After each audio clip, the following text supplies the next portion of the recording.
and welcome to tonight's edition of the American Watchmen Roundtable podcast. I am your host, Sam Whitfield, broadcasting live from NGC Studios, joined here by my co-hosts Joshua Johnson and Gabe Iacoboni. Sorry we're so late here, ladies and gentlemen. We each had to take care of things before the show started, and we had some unexpected delays, but we're here live now. Also, one of our people in the chat said that we really should rename this podcast to the American Watchmen Triangle Podcast, which I think is a good idea. Anyway, tonight's topics are going to be a bit of a grab bag. Will be, well, I guess, Gabe, you want to start off with your topic? Sure. So my topic would be everybody's favorite topic, which is Trump and tariffs. So for listeners who may not know, either the week before or a couple weeks before, Trump threatened to initiate new tariffs on Mexico because they were not doing enough to combat illegal immigration. And so on Friday, the Trump administration announced that they had come up with a deal with Mexico for Mexico to implement new restrictions on illegals crossing the border, and that the tariffs were not going to be initiated. If this sounds familiar to any of our readers at all, that's because it is fairly familiar, where Trump will threaten to initiate tariffs, either because he thinks they have value or to rile up his base, and then at the last minute back off from doing so. And so there are no new tariffs. What is illuminating about this is that Trump is still trying to get his replacement for NAFTA through Congress, and tariffs are definitely not the way to go about doing so. He's getting heat from both the left and the right. So it is sort of indicative that he wants a win on trade, but he still does believe that there is value in tariffs, primarily based on the fact that the U.S. economy is still pretty much rolling along, so to speak, and that he believes that that is a weapon he can use in trade negotiations with other countries. Well, I find it interesting that,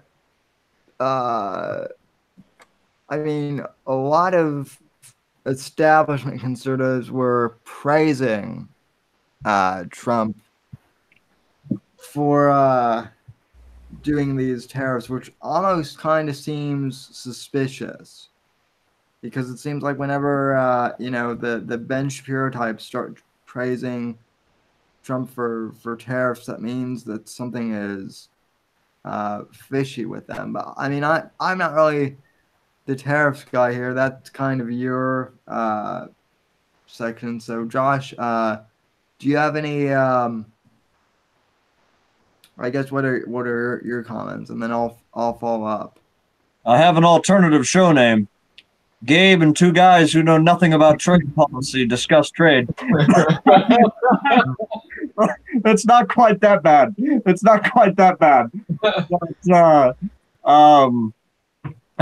I don't think it's. Well, I guess it kind of is interesting that it's the establishment that we're praising Trump on tariffs here, but overall, I wouldn't say it's too amazing that the GOP has kind of shifted on that. You kind of see that they seem to follow the leader, whatever the leader's position may be when it comes to trade and economic stuff, because the party marched pretty much lockstep behind Romney in 2012, and then in 2016 turn around and we're marching lockstep behind a completely different set of ideas. But it is kind of interesting because, again, as you mentioned, Sam, the establishment Republican Party isn't too keen on protectionism in any form.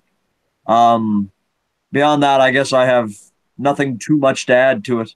I guess the only thing I'll add too is it's interesting that this whole thing is once again over immigration, because I know that a lot of people um, who voted for Trump feel kind of like he hasn't done much on immigration as a whole. And so the fact that this whole tariff debacle was over immigration, supposedly, I mean, I don't know. It's not that he's not done much on immigration. I think it's that this administration has taken a shotgun approach where instead of applying any one consistent way of dealing with this issue, they've tried several. The tariffs being one way to try and reduce it here. In the beginning of the administration, you saw the travel bans, and then there was, for me, the big the thing that's ticked me off the most, and I don't really want to get into this too much because I feel like it's deviating too much from the tariffs. But was Trump's? I think it was called the Raise Act. Gabe, was that the name for his immigration plan? I've just been calling it Trump's immigration plan. Yeah, I think so. That sounds familiar. I only read one article that actually used that term, but that sounds. Let's just call it Trump's immigration plan then. Yeah. So the one that he put forward to Congress, the merit, or we'll call it the merit-based immigration system, because that's the other one they were going with.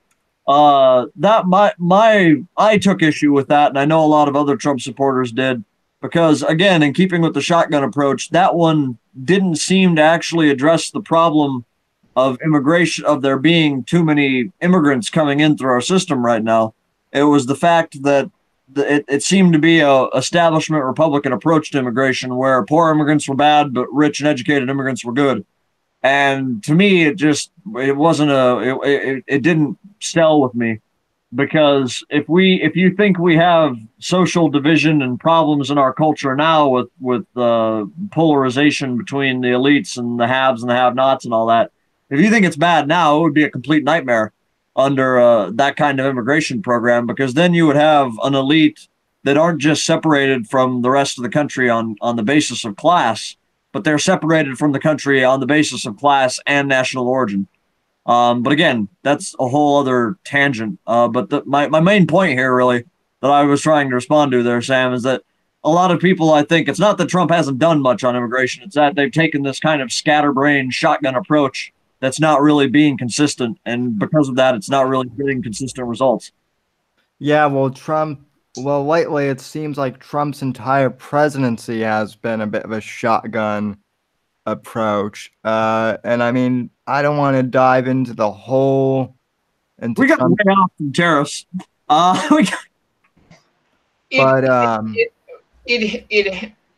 It has, but the thing that's unique about this, I'll just say from my perspective, the thing that's unique about this is this was probably the most politically blatant thing that Trump has done on immigration, because I think it's a sign that there actually somewhat are people running the White House who are thinking about 2020, because this move was, if you read between the lines, this move was incredibly politically calculated, from the fact of that Trump threatened tariffs, which ironically would threaten the Midwestern voters who put him into office.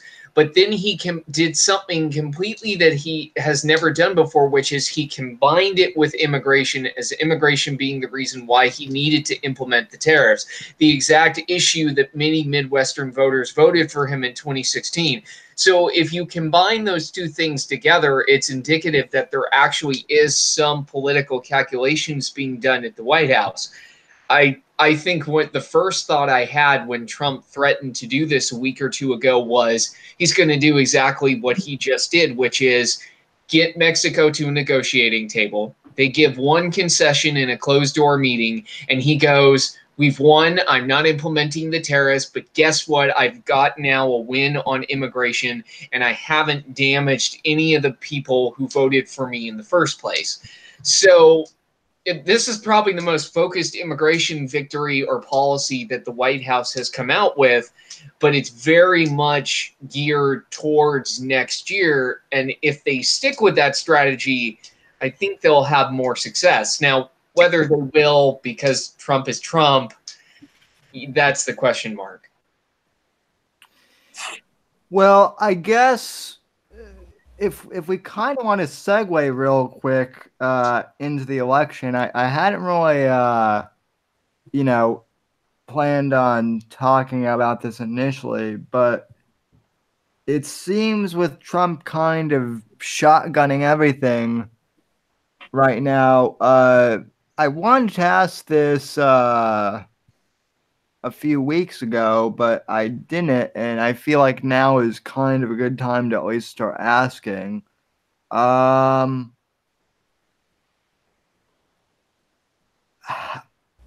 how do you guys? I mean, I know it's early, but how do you guys feel about his chances for re-election?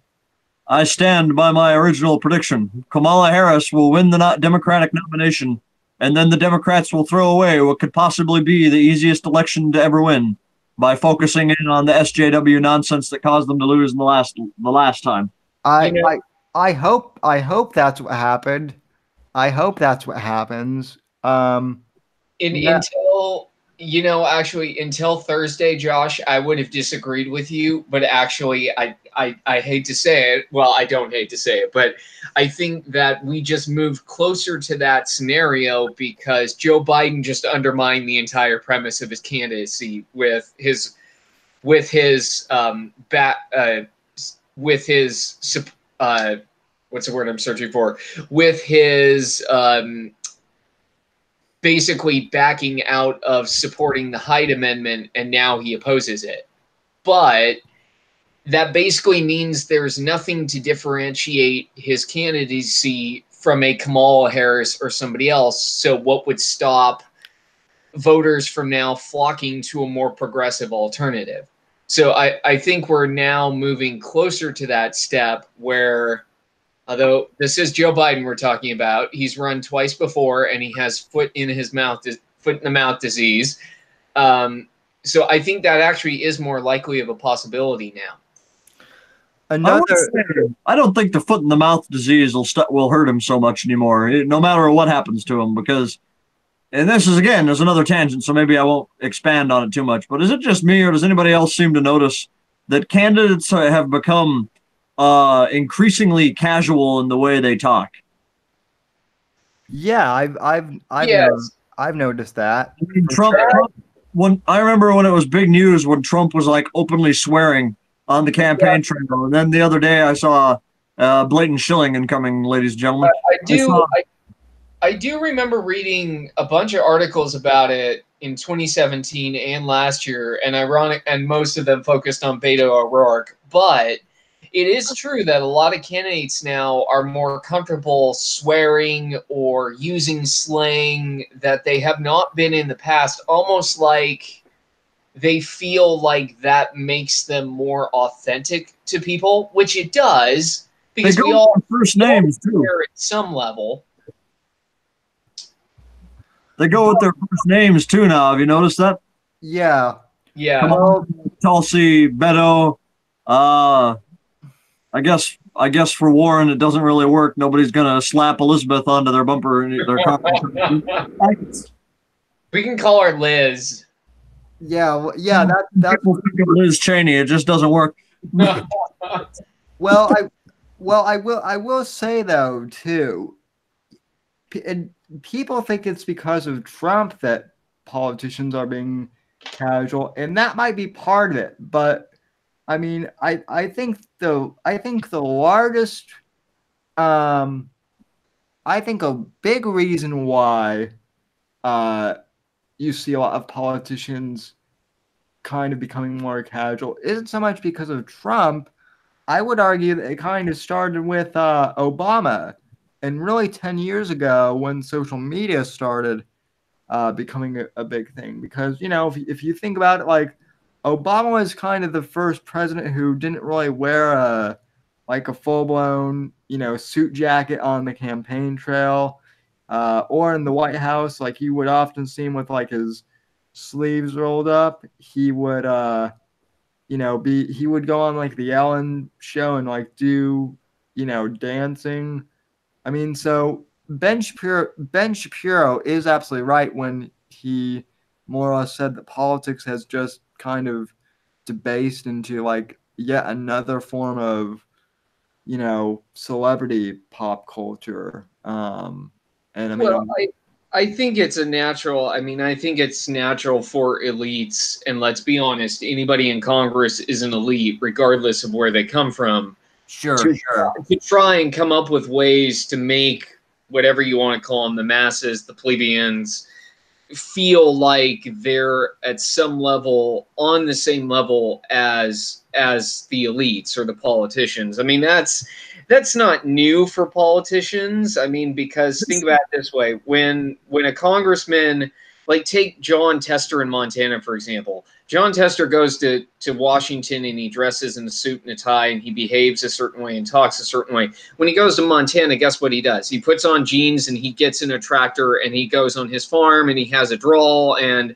that's his way of appealing to his constituency.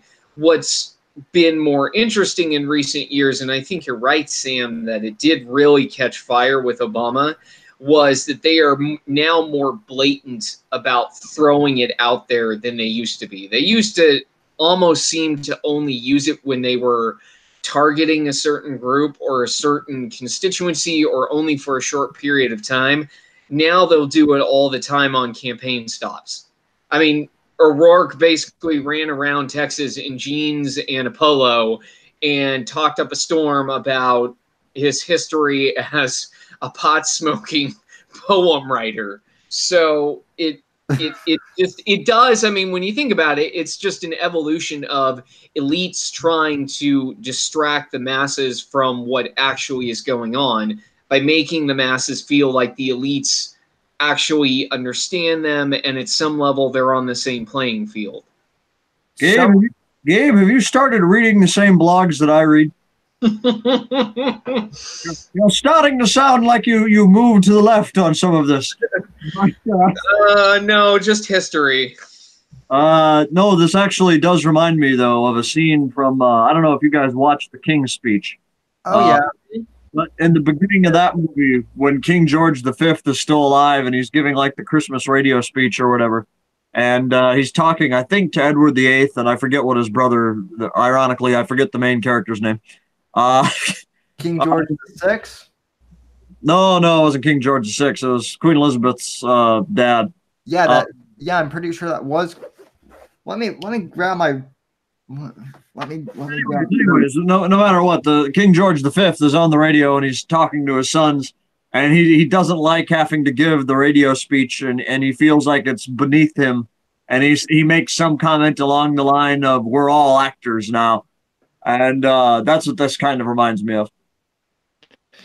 He should have hired me. He should have hired me. I love doing radio. So, but then again, of course, I wasn't alive then. But I will say though, I mean, the thing is, it is the newer generation of candidates who are doing this. I mean, I haven't seen Joe Biden do this yet. So and Joe Biden or Bernie Sanders. I mean, they just go. They still sort of have that elitist aurora around them, but it doesn't seem to be making a difference one way or the other, because obviously those two are at the top of the field right now.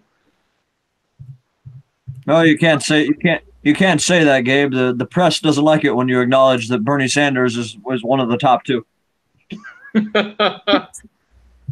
Well, I mean, I know the press doesn't like to read polls, but unless Donald Trump is losing. But I digress. People in the chat regarding your Joe Biden comment, and this is kind of where my podcast intersects with the politics.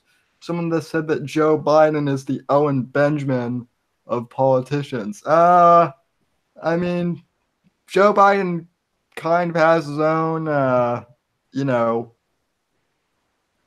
he and Owen both have issues, but they are different enough. But let's just leave it at that. I'll use this as an opportunity to be a blatant shill again. A friend of mine actually messaged me the other day that Owen Benjamin apparently liked Tulsi's latest appearance on the Joe Rogan show. But that's perhaps a topic for another time. Yeah, well, yeah, let's not go down the let's not go down the Owen Benjamin road unless you want to see me really lose my head here.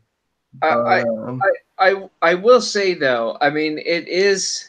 I mean, on the whole Joe Biden front, I mean, there is a reason why the dude has run for president twice before and not even come in like a respectable position when the primary's over. He's not a good candidate, and I thought the answer was blatant narcissism like Hillary Clinton. well, yeah. Well, the thing is that there's a lot of, and this is true of anybody who's coming off being a vice president, there's a lot of nostalgia around him, and I think there's a lot of nostalgia about the America he represents. But by their own actions and by how voters have behaved, it's already passed. It just hasn't gotten to the point now where voters have gone, I'm not going to vote for Joe Biden. He seems to be. I mean, I could be wrong about this, but he seems to be living on borrowed time with his candidacy because I think his candidacy more than anything else relies on basically voters going, well, okay, we really don't agree with him, but we really don't agree with the other people too. So we'll go with the white guy who we hope can fix things. He and no matter what he does, whether he goes left, whether he stays where he is, he's in a no-win position. He's basically just trying to run out the clock. The problem being the clock is about 12 months till he even gets out of his own primary. I mean, look, I think Joe Biden at this point is just doing it because, he's like and this is really kind of cringy to say, but it's the truth. He's kind of like the old guard of the Democrat Party at this point, so he's, I guess, kind of more or less obligated to run, or someone is, That's a good point now that you mention it. Aside from him and Bernie Sanders and maybe Kamala Harris, who I wouldn't even call old guard, but she's like the only one who was prominent during the Obama days. The others were starting to slowly tick up. I know Tulsi first became prominent because she criticized Obama's foreign policy, but yeah, that is a good point. The rest of them are relatively new. Oh, I guess Elizabeth Warren too, but everybody just kind of forgets about her. Tulsi is too conservative for a lot of people on the left. I'm not saying she is a conservative, but like compared to which, I mean, just goes to show that I'm kind of right in how much I've been bitching at how far the left has been going for years and years. That like they're basically all saying that like, oh, Tulsi is too conservative. Now, keep in mind, like those are We talked about this with specific regard to Joe Biden on like one of our episodes. Gabe and I talked about this because the party is basically criminalizing things that were normal for a majority of people who were alive not a very long time ago. So Tulsi gets beaten up because she did not kowtow to this extreme social minority SJW kind of culture back in the early 2000s. And Joe Biden gets in trouble because he was a standard Democrat for the 1980s and 1990s. And that's true, and I agree.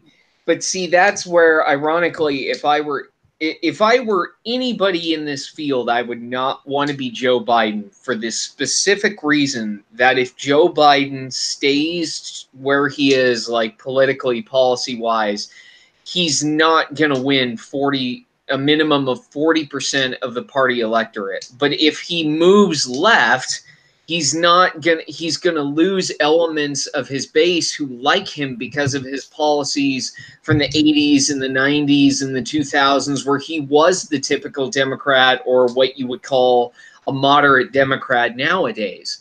So he can't win one way or the other. What I think is happening, and I think this is happening like with his supporting now the repeal of the Hyde Amendment, is that his campaign is basically going, well, you're flatlining at 30%, and if the field coalesces around one of your opponents, suddenly it's a 2 or 3 person race and you can't win the race with the plurality. So they're trying to peel off the more progressive elements of the party.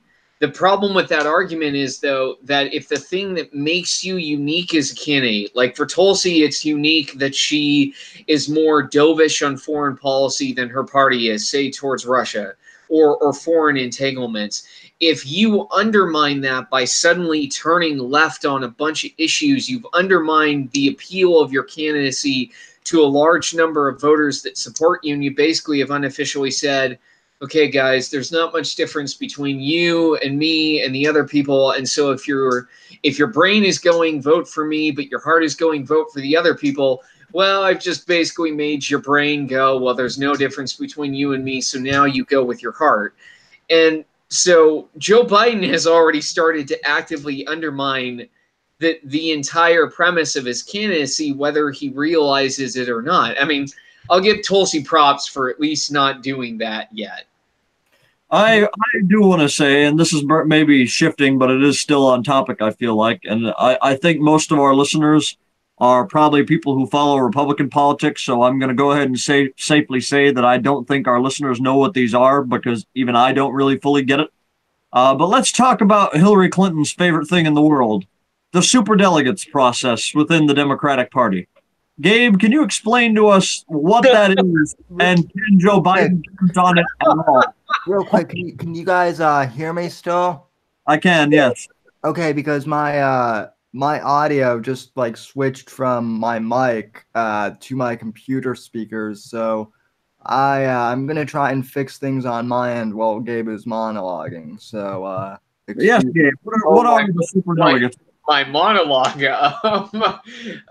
Well, I mean, that process has changed up from what I understand a little bit, but basically the superdelegates at least will do the Hillary Clinton, or it even was this way before Hillary Clinton. It just became only relevant when she was facing Bernie Sanders, was that superdelegates, there were about 700, 750, 800 when in 2016 when she was running against Bernie Sanders. And superdelegates are basically former presidents, wealthy donors, elected politicians from a number of states, and basically they can decide who they vote for at any point in the primary before the convention. And so even though Hillary Clinton technically did lead Bernie Sanders in the voting delegate count before they got to the convention, she basically beat Bernie Sanders by like 1,000 delegates at the convention because every super delegate voted for her. The thing that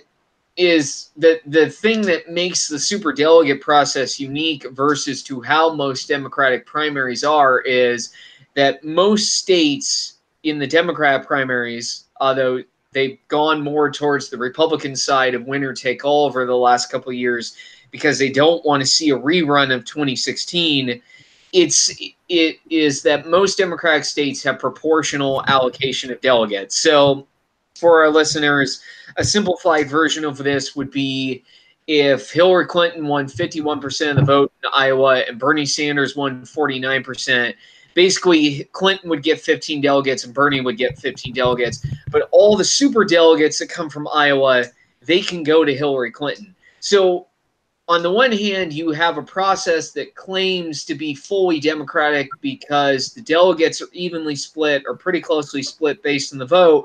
But then you have a bunch of elites coming in and going, well, we're just going to vote for this person and basically outweigh the votes of the other 49% of people that voted. The process has changed up a little bit from what I understand. I'm not fully read up on this, so take it with a grain of salt.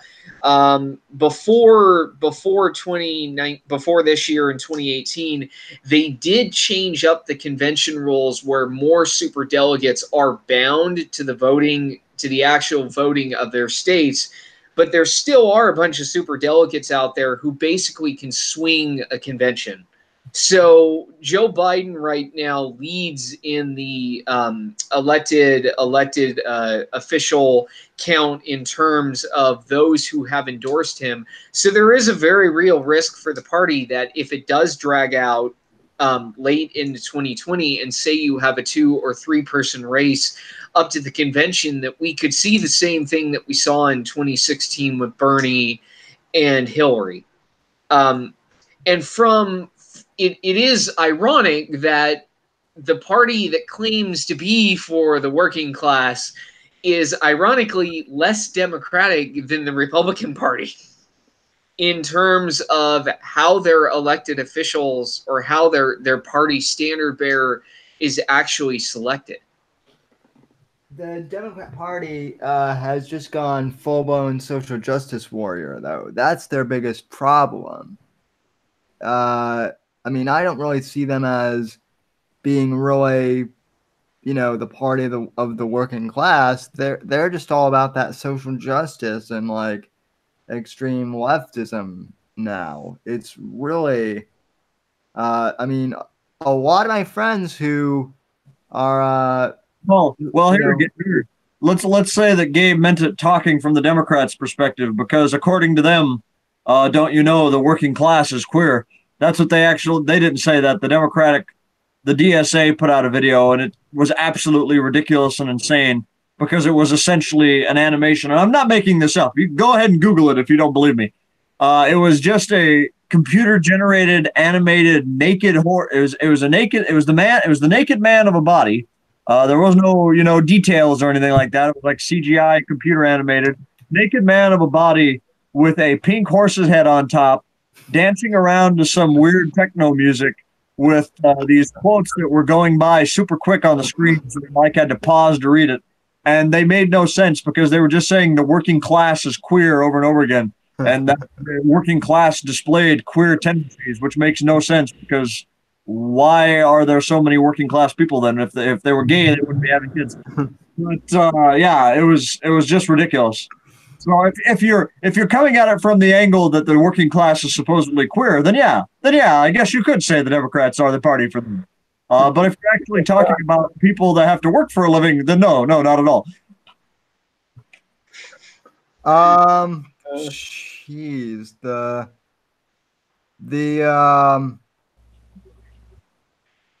yeah, that is just bizarre. I will say, even like focusing on something like social justice is a symptom of an elitist mentality, because let's be honest, if you're worried about your job or where your food is going to come from, or worried about putting food on the table, you don't have the time to worry about like what is going on in the queer community. It is a very elitist driven mentality to it's Maslow's hierarchy of needs. Push a social justice agenda. I mean, there's a reason why it's major corporations that are pushing this crap. And I mean, I'm a free marketer, but even I admit like that there's a reason why all the tech firms are pushing this social justice crap, because they're the only ones who can do it.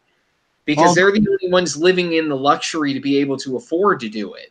I would agree, but I would expand on it. First, I would agree because Maslow's hierarchy of needs, exactly what you said, people that can't fulfill their basic needs don't have time to worry about these little petty issues like that.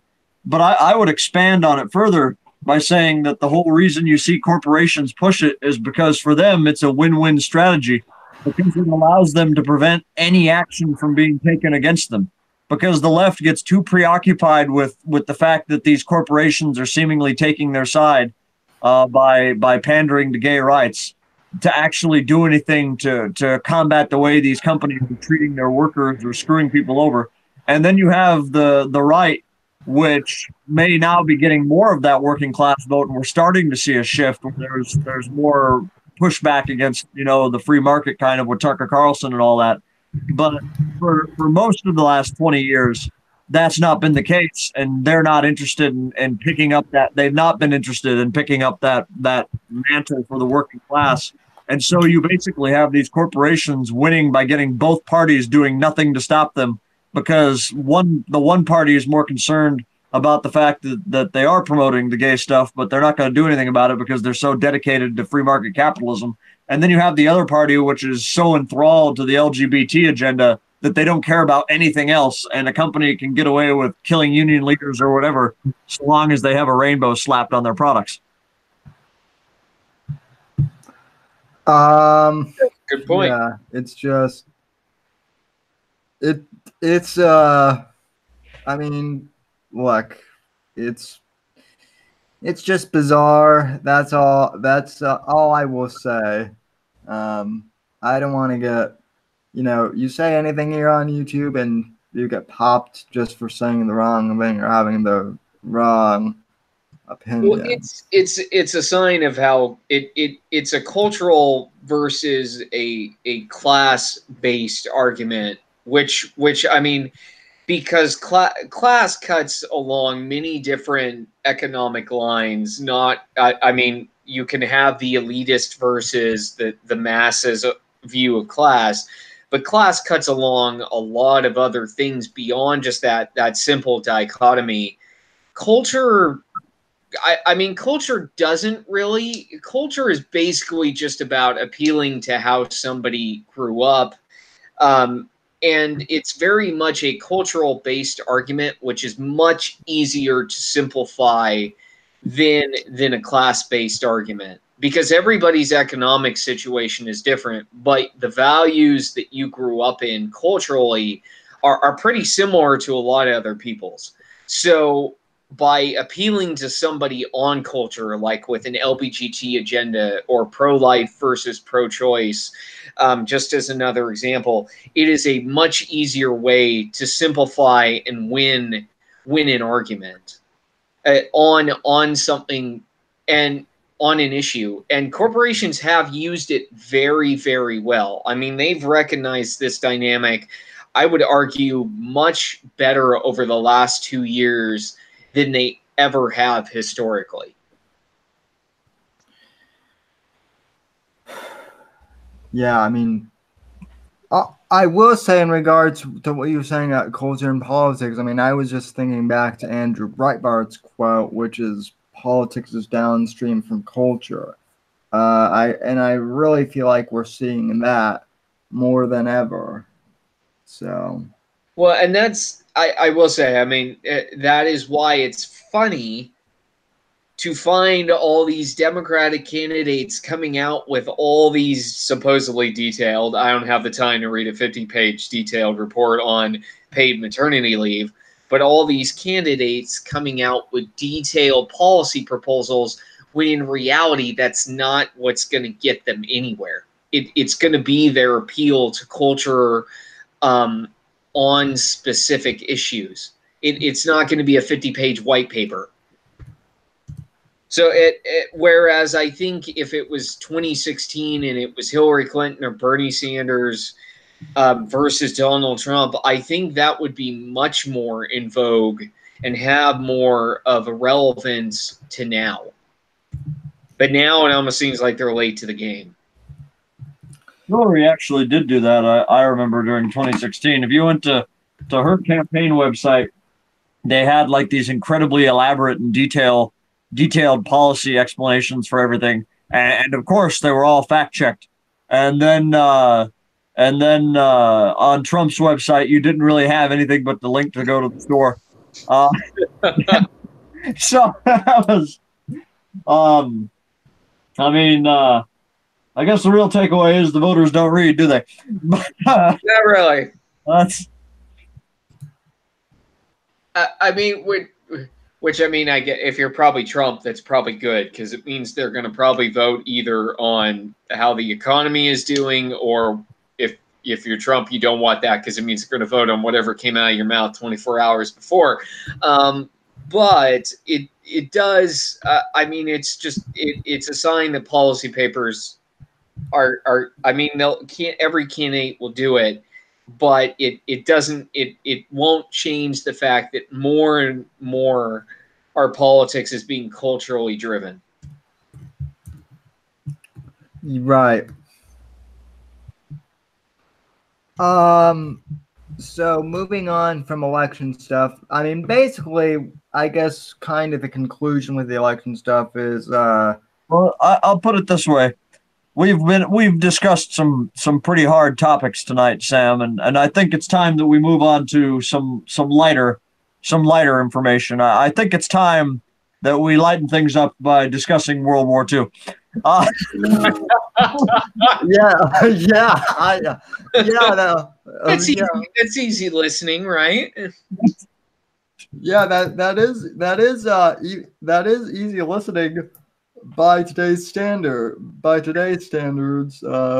Also so listen to the soothing sound of Josh's voice speaking about World War II as you fall asleep. yeah. But yeah, let's move on to that. So this last week, Trump was in Western Europe, first for a visit to the royal family in London, which I'm not going to really talk about because it was basically nothing but a series of dinner parties he went to in a rented white tie tuxedo that looked absolutely terrible, and then the meat of what I want to discuss is that there was the anniversary for D-Day that Trump went to, and this year it got kind of awkward because for reasons that have yet to be fully explained by anybody, Vladimir Putin was not invited this year, even though he has been there in the past. And instead, German Chancellor Angela Merkel was invited to celebrate with the Allies her own country apparently losing the war. So that happened.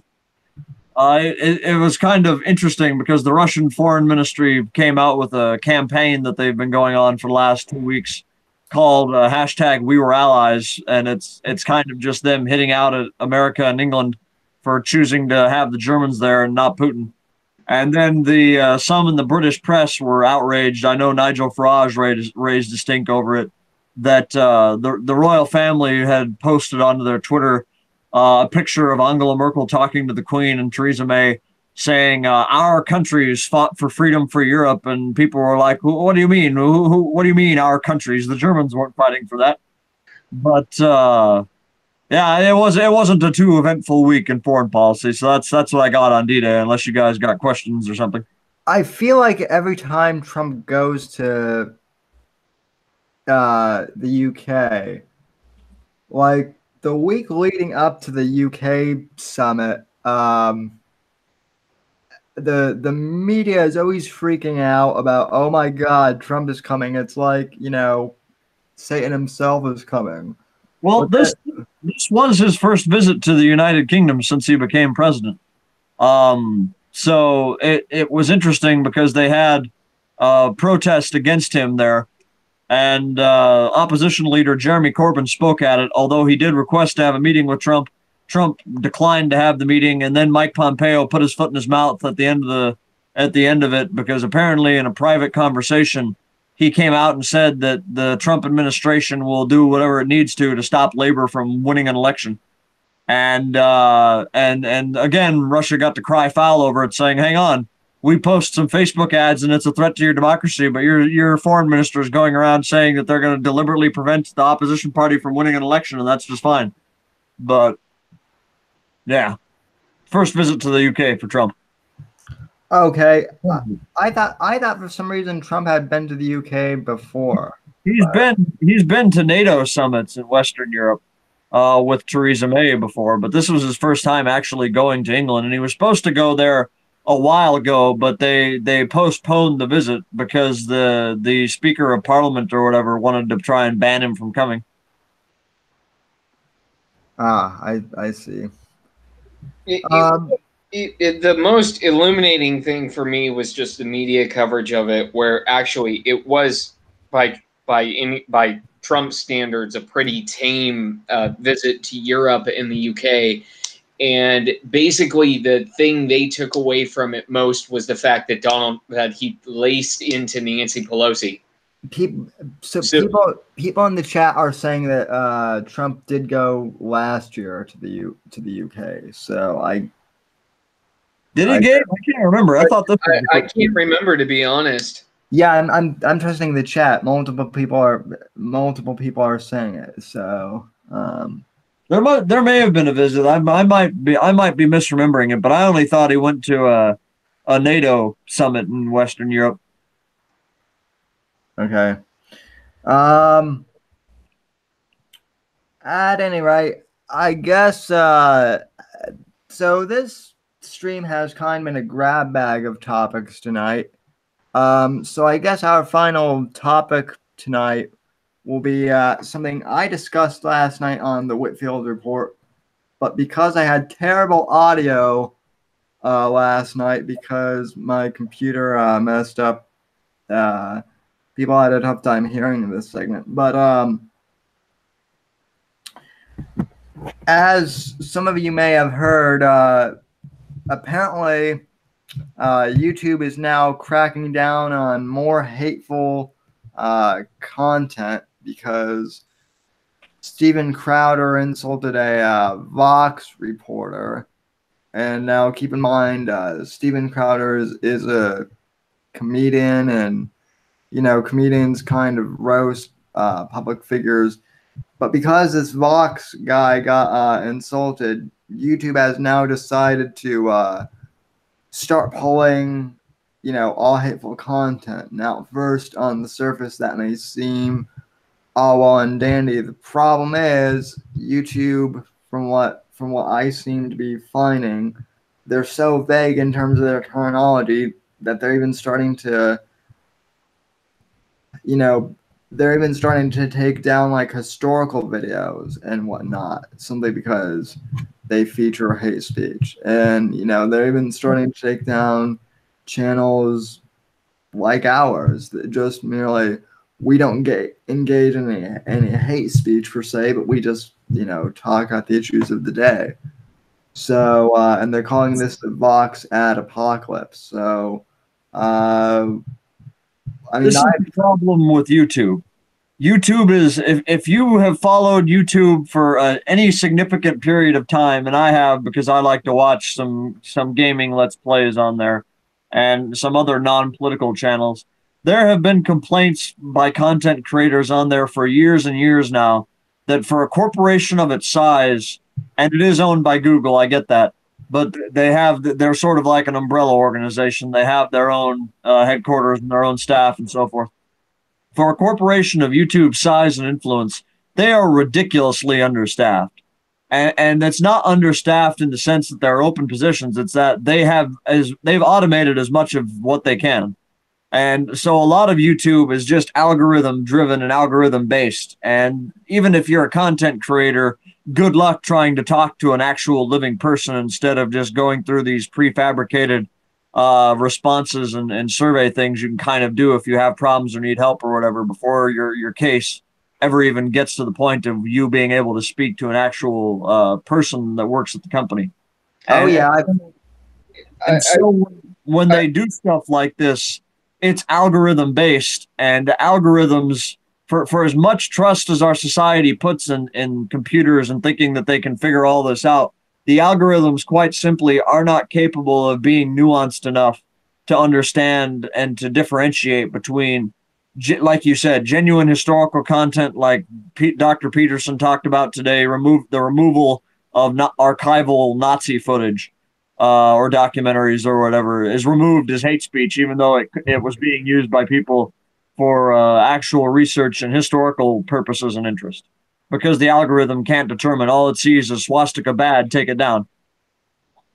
I will say, I mean, I do remember, I don't know about YouTube, but I do remember reading an article a few months ago how Facebook has tried to, well, Facebook is also algorithm driven. They actually employ third parties to basically investigate like every comment that's flagged.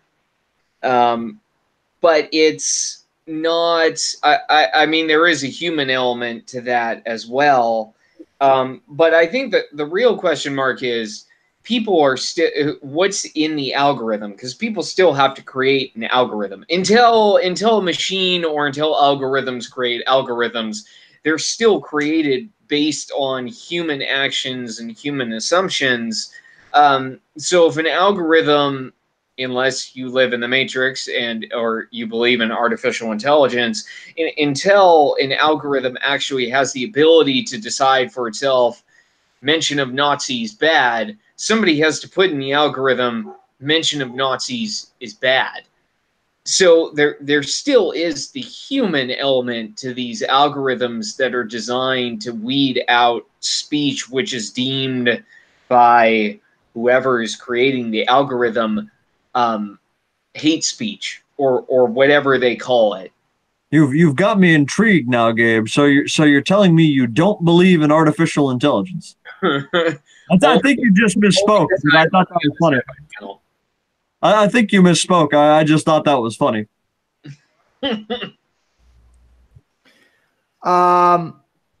This also brings me to I was listening to the Joe Rogan Experience because yes, I am still a Rogan fan. And for those in the chat, yes, I only need 10 subscribers to get this channel to 500. So let's try and do that tonight, shall we? Thank you. So Josh, I know that you're a Tulsi Gabbard fan. You're the Tulsi fan here, right? I'm more than just a Tulsi fan. I'm actually volunteering with the campaign.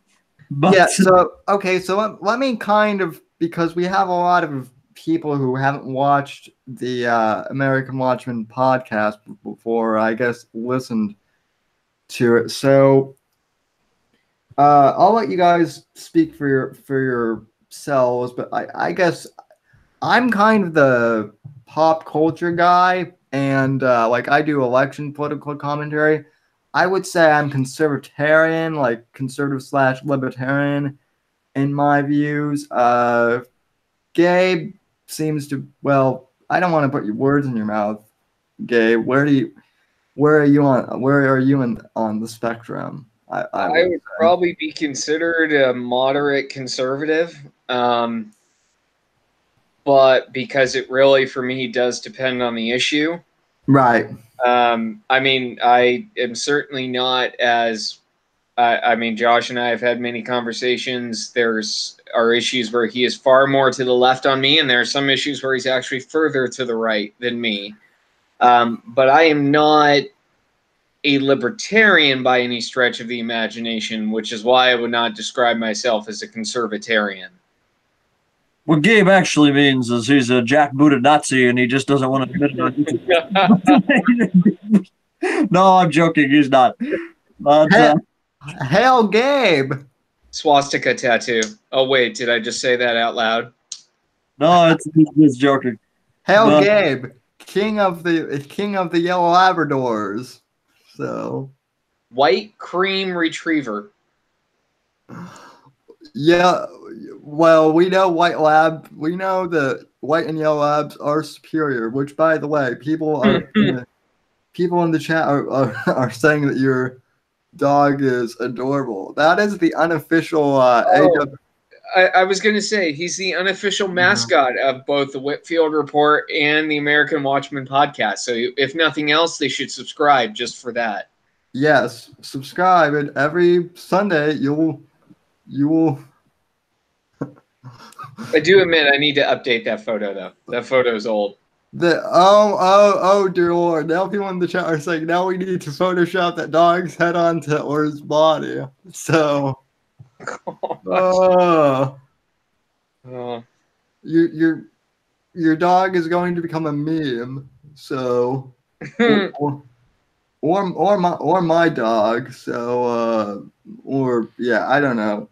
At any rate, though.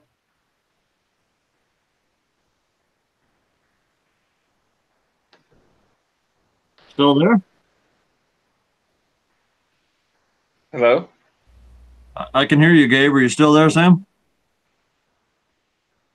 Can you still hear me, Gabe? Yes. Oh well, I guess I'll explain my views then, since I was the next on the chopping block. I don't like labels, uh, because I don't feel that a lot of the current labels describe my views, like Gabe kind of hinted at. I go pretty left on economics, and then I go pretty right on social and cultural issues. And there have been a few good articles coming out lately on that do sort of label my views. Um, I don't know if the label is going to stick yet or not, though, because we've seen a lot of them come and go over the last few years. But there have been a few articles, good articles coming out about this new sort of segment of thinking on the right, which blends a lot of left-wing economic talk with more socially conservative stances. And that's been gaining traction over the last week, I've noticed, in conservative intellectual, or not conservative, but right-wing intellectual circles.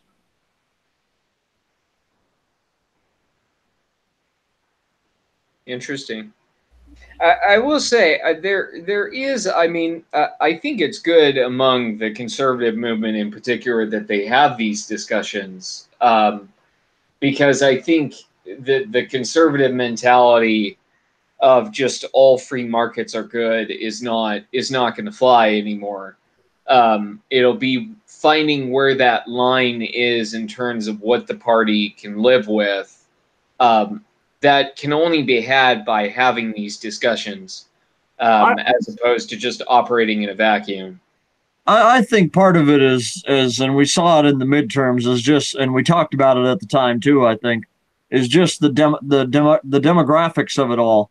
The GOP base is not going to the emergent GOP base, which is overwhelmingly rural and overwhelmingly working class, is not going to just keep on voting for people like Mitt Romney.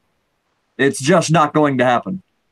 Um, so I think demographics are part of it, and vice versa for the Democrats, because people that are living in these upscale cities are not, and who are super socially progressive, are not going to want to raise their own taxes to pay for free healthcare for people that they think are redneck, backwoods hillbillies who deserve to kind of be forgotten anyway. I Um, agree. Yeah. so it's just sort of shifting in that sense, I think. And I forget what the other point I was going to make is. I kind of forgot where Sam was going with this, so it's unfortunate that he's cut out on us. Um, I don't know where he was going with this. And you know what the real bad thing is here, Gabe? I think only he can end the live broadcast. So, I think you're right, unless we Oh both crap! leave. Am Oh, I? now he's back. I'm- Okay. For some reason, Hangouts decided to mute my mic automatically, even though I'm the admin, which is That's unusual. they're coming for me, boyos. where were you going with that idea of yours, Sam? I completely forgot. So where I was going is Tulsi was when Tulsi was on the Joe Rogan podcast earlier. I think was either this week or last week. Um, I've been busy, so I binge podcasts at night. But I was listening to the JRE with Tulsi, the most recent one, and one of the things that she said is that Facebook and Twitter and YouTube and basically all of these social platforms basically have too much control over our speech as Americans, and like or not, they're a huge factor in the way we communicate now. I mean, the public square, so to speak, is the internet now, and so she wants to more or less, from what I gathered on the Joe Rogan podcast, break up the break up the monopolies and and just I don't want to say regulate them, but essentially do what Teddy Roosevelt did with U.S. Steel and all of the industrial oligarchs of the 1900s. And I mean that's kind of something that I've been, something needs to be done about big tech. I've been railing on that for the past, oh, I don't know, how long have we been in business together, boys, with American Watchmen? It's 2016. Yeah, so in fact, my first article on the site, I believe, was about big tech censorship with Milo. The So, thing is, and what Tulsi's talked about is that big tech has their own ideological position, and it's like I said earlier with regard to how they've used the LGBT issues to sort of paralyze any workers' movement against them. Their position is very liberal, in the classical sense of that word, which means socially progressive and economically leaning towards free markets. And they've used that to some. There's a lot of talk on the right about how Facebook goes after right wingers, but they go after anyone who's anti-establishment, left or right. yeah. One of they've gone after Russia Today's news programs on there, like In the Now. The most recent one, the most recent and the most egregious one for me was the way that Facebook banned Telesur for almost a week and gave no explanation for why they did it. And for people who don't know what Telesur is the Venezuelan government's version of Russia Today. It's just another anti-establishment news program.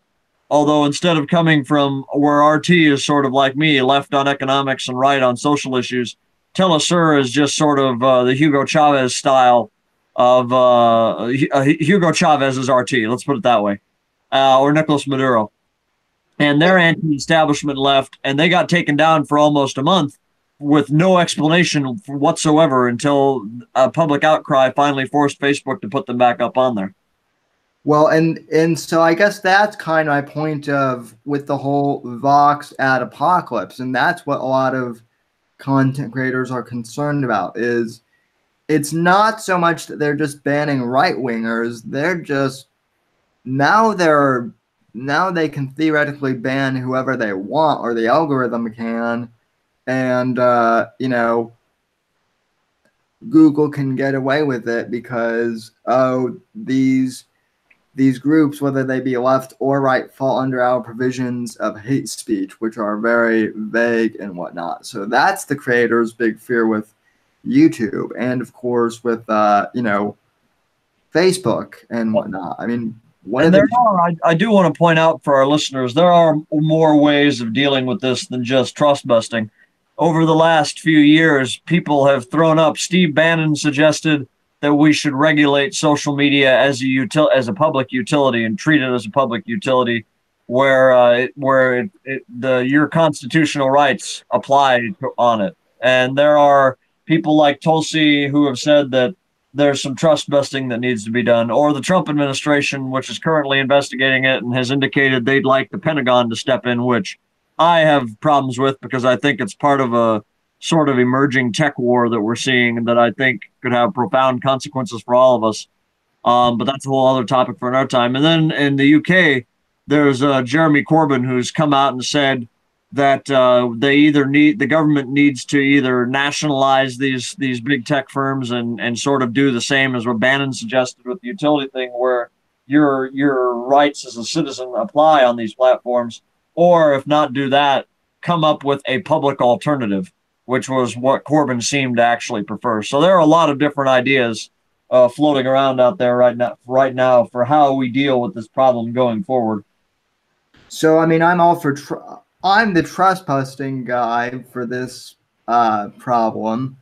I mean, Josh or Gabe, either one of you want to? I mean, I'm not against any. Well, never mind. I am against Trump's idea of putting it under the control of the Pentagon. I'll say I'm against. Oh yeah, that for sure. I'm definitely not against any of the other ones. Although, if I had to lean towards one, I personally lean towards what Bannon and Corbyn have suggested, where you either let them continue to be private, but try and regulate them as though they were utilities, so that people's constitutional rights apply on there. And if that's not possible, then you'd have to do it on a case-by-case basis, because Google, as a search engine, could certainly be broken up with trust busting. because there's no reason you couldn't have more than one search engine. When we were younger, there were multiple search engines besides just Google. There was Ask Jeeves and Yahoo and Bing and all these other ones, and they still are. But let's be honest, everybody just uses Google. Yeah. And so on a company by company basis, you could either do that, or with Facebook, for example, where I don't see why you would need to have multiple ones of those, because it functions, as you said, like a single public square. Having multiple companies where people can just retreat into their own ideological bubbles will only divide our society more. So with a company like Facebook, I would say definitely the Corbyn Bannon route of regulate or nationalize. Whereas with companies like Google, I would say that's something you could just go ahead and do some trust busting on. So that's where I personally am on it. The other thing that I would suggest too is there are like a lot of people are like, well, what about the hate speech and what about the not safe for work stuff and whatnot? I don't know if you guys ever go on Reddit much, but one of the things I like about Reddit is that you can really more or less like make the most. You can basically like customize Reddit and make it what you want it to be. So if you want to, keep your Facebook experience pretty clean, you can do that. However, if you're an internet troll, or if you're an edgelord, or if you are into like and I'm not necessarily condoning this, but if you are into like alt-right or Antifa or whatever political faction that you want to get into, there should be an option for those people to have their to assemble where they want to too. Just maybe put like in an NSFW filter or something like that on the platform. Here's the problem. The companies, and I'm again speaking more towards companies like Facebook here, they want to act, especially after 2016, they want to act like they're publishers, like a big newspaper or something. But allow me to entertain this idea for our listeners. As the resident student of Comrade Marx here, Marx always said that if you're working in a factory, you are the one it's your labor that is producing the goods here. All that the owner owns is the capital and the means of production. So if we apply that sort of thinking towards social media, you as the user are the one who creates and generates all of the content for free. You don't even get the benefit the factory workers got of getting a basic wage. You don't even get that on Facebook. You do everything for free, and they get all the benefit off of it. They get profit off of you making their product for them. So how is it then, if Facebook is going to want to come out and say, well, we're like a publisher and we're only going to allow certain content like this, they better start paying all of their users then, because all of their users are the ones who generate all the content. And if they don't want to do that, then they better start looking at themselves and saying, we're not really a publisher, we are an open platform, which is what they had originally said. And now they've tried to shift it after 2016, but you can't do that. Well, not the way they're currently working anyway, where they make money off of things that other people make. So and they were paying content creators. Like the big issue here with the Vox apocalypse is they were paying content creators a few weeks ago, but now post Vox apocalypse, a lot of content creators are now not getting paid because YouTube finally decided, hey, we don't like your content, or we don't think it's what we want on our platform, so we're just not going to pay you. And for a lot of the content creators I follow, a lot of what they're providing on their channel, agree with them or not, ideologically, is how they're making their money. And that's how they survive. That's what they do for a living, is content creation. So when you're taking away people's, means of living abruptly like that, not even giving them like a 2-week notice or, however long it is for firing, I mean, they're not giving any of these content creators any sort of, what's it called? Severance or anything like that. Part of the issue is that we are sort of in uncharted. It's a new world.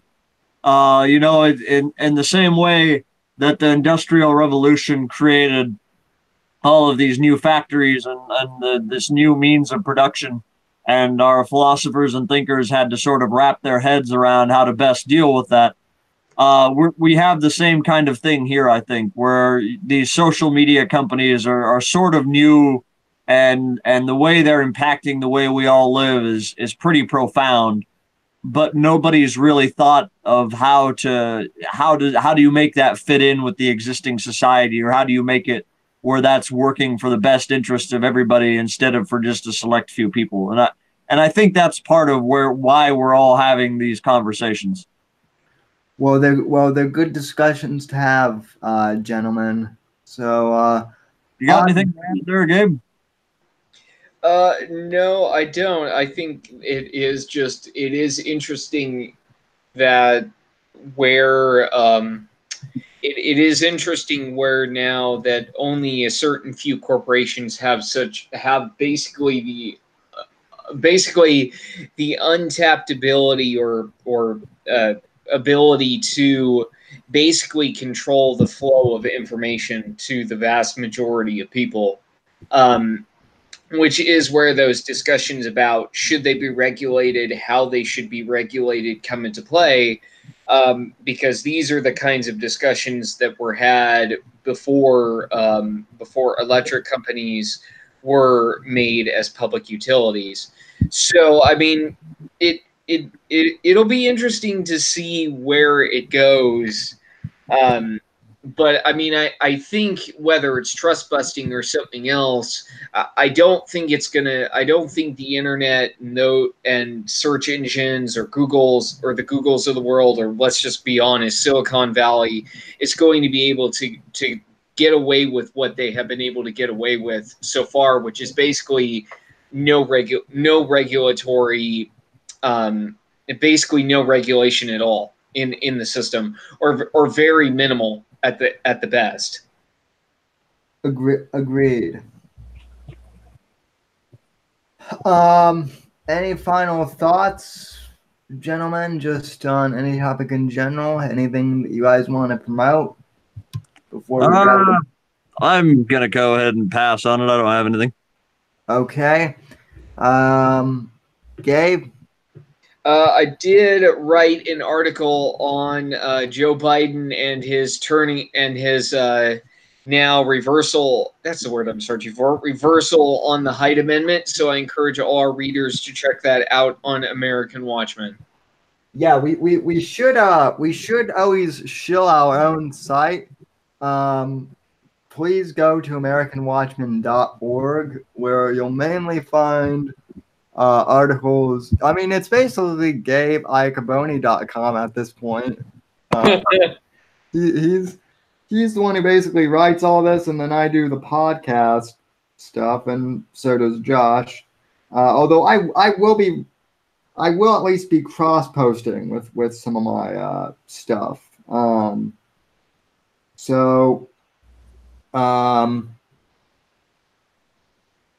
Always subscribe to always bookmark AmericanWatchmen.com, and I think we have a Facebook page. Gentlemen, I hate to say it, but our Twitter account got taken down because it wasn't active, and I guess they thought it was a Russian bot account. So we don't have a Twitter for right now. I will be starting one up here again soon. Those Russian bots, they're deadly. Yeah, very deadly. Never know, they might throw the election to Trump again. Well, that's the big fear, I guess. But as always, ladies and gentlemen, you can subscribe to my podcast, The Whitfield Report, and subscribe to this channel, which is The Whitfield Report. So the reason I do the American Watchmen Roundtable on my channel is because I have an audience, and it's easier to build up an audience here rather than start another channel, I find. So that's why the American Watchmen podcast is here on Sundays. And we thank you all for listening to us. So yeah, thanks to everyone who chatted, and yeah, like and share the video if you like our comments, what we're doing here, and we'll be back next week hopefully at our regular time. Tonight was a little bit of a difference because we started late, but we will be back next week at 10 p.m. Eastern. So thank you all for watching. Good night and God bless America.